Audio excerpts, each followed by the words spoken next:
Welcome back to One Comic Book a Day, where we're covering Superman 55 and the final story, Too Many Heroes. And also we're playing the game if I remember to put out the light to light up my face, seeing that I'm doing this now without a ring light right there. I usually have been putting it here, but I keep forgetting about it, as I've realized right now. I could just stop the recording and just go get it and start it over again. But I'm running late today, and I'm allowed to have a life, so let's just get this done. What's interesting about this is actually the cover story, and though the cover relating to some story in the comic is still relatively new, it might not be new. It just feels new because I'm doing this daily. It might be like 3 or 4 years old at that point in Superman, but yeah, it feels still sort of new. This is actually the last story. It's usually been the first story if it's happening in Superman. It's happening in Action Comics. Action Comics is usually the first story too, so. But this just seems kind of weird, and this lasts for at least two or three Superman comics. Too Many Heroes is a story about Superman helping someone else become heroic. Sort of. There is a character arc, a very simplistic character arc, the most simplistic character arc, going from a passive to an active character. The problem is our protagonist, sort of, Mr. Trundle, is kind of not doing anything for a lot of the comic. He's either being saved or just kind of around to say things. He's not actually making decisions and being a character that leads to him, actively changing. He just changes at the end. So there is an arc, it's just not a particularly strong arc because they didn't put in the work, which is unsurprising with this comic. So there's this famous actor who's dying, and he's leaving his family nothing. He seems to despise his family, particularly his sister and her idiot husband. Well, they're both stupid. And is annoyed with his niece, who is a screenwriter from the sounds of it. He was this actor who played villains, and he's upset he never got to be the hero, but Hollywood pigeonholed him, and his niece couldn't do anything about that, but he blames her too. The niece is fascinating because she should be a much more interesting character. She doesn't really have much of a character, which is the problem. She's mainly a damsel in distress, or at one point a hero, but she's a screenwriter. You'd think she would have more to say or do. And the other very quaint and nostalgic thing about her is she looks like Lois.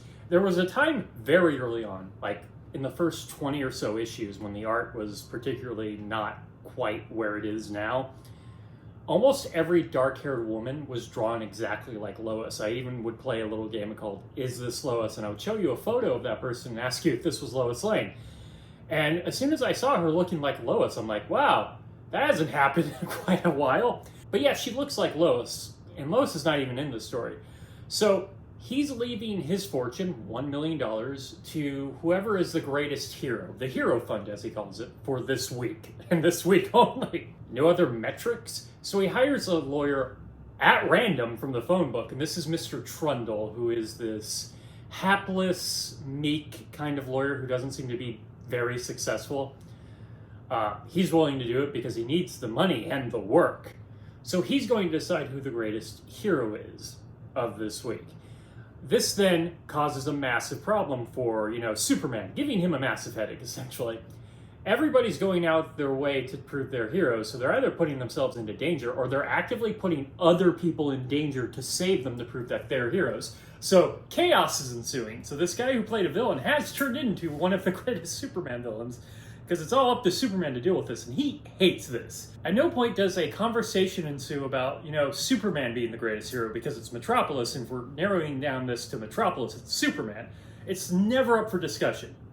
It's going to be somebody else. He never even mentions, Superman doesn't care. And Superman wouldn't want it. He doesn't want money right now, even though he used to take some money. He didn't take some money. He took some buried treasure, and he used it later in the story. Wasn't he complaining about money not too long ago? He should take money. Superman, take money when offered. So Mr. Trundle's life keeps getting in danger because the sister and the husband are doing stupid stuff and putting his life at risk, even though Superman is watching them and knows that they're up to something. At one point, his life does go into danger, and it's in fact the niece who saves his life. And that happens to be a meet cute, and they're kind of falling in love with each other, which is actually a really interesting story. I wish it was the central focal point of the story, because it's really through her that he's going to be heroic, but they're both kind of, he's to the side and she's gone for a lot of the story. So I guess we needed Superman in here at some point. But eventually they grab her and try to kill her in a wind tunnel. It sounded like she was at work, but she's a screenwriter. Why does this studio have a wind tunnel? They would have a big fan, but not a wind tunnel. It's like a testing facility. I don't know why she's here. It didn't sound like they kidnapped her. This leads to a really great panel where, to show Superman stopping the fan moving really quickly, we see multiple Superman, because he's moving so fast, grab onto each blade and stop it. As I said, the art did evolve and we're better at showing some action of Superman. But eventually he ends up saving her and makes a stand for himself when it comes to the trial, because Superman takes us to court to end it. Superman basically comes up with the answer that Mr. Trundle had proved to be the bravest man. And I don't know about you, but if I was trying to win a competition for $1 million and found out the judge was going to win, I'd be pretty pissed. That is unfair. He shouldn't be allowed to be in this. So he's going to get the money and get the girl, the beautiful Lois Lane looking screenwriter. Living the dream, man. Cheating in a contest, getting a beautiful woman who's also a screenwriter. Truly living the dream. But yeah, there's a really good idea here. We're just not focusing on it. Like, we either focus on him and that relationship and him getting into trouble more, or we deal with the chaos of the city. Both kind of leave each other pretty quickly. It's almost like 3 different stories at times. We deal with the fallout of the competition and annoying Superman, then we go right to Mr. Trundle trying to find some heroes, then we get to Trundle being saved and meeting the girl, and then he has to save the girl.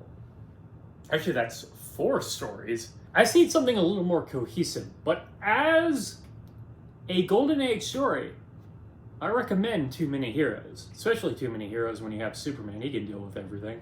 Okay, that is it from Superman number 55, Too Many Heroes. If you enjoyed this video, please like and subscribe, hit the bell icon to get notification when new videos up. I do this Monday through Friday, but Fridays is Bat Friday, where I cover a Batman story in either Detective Comics or Batman.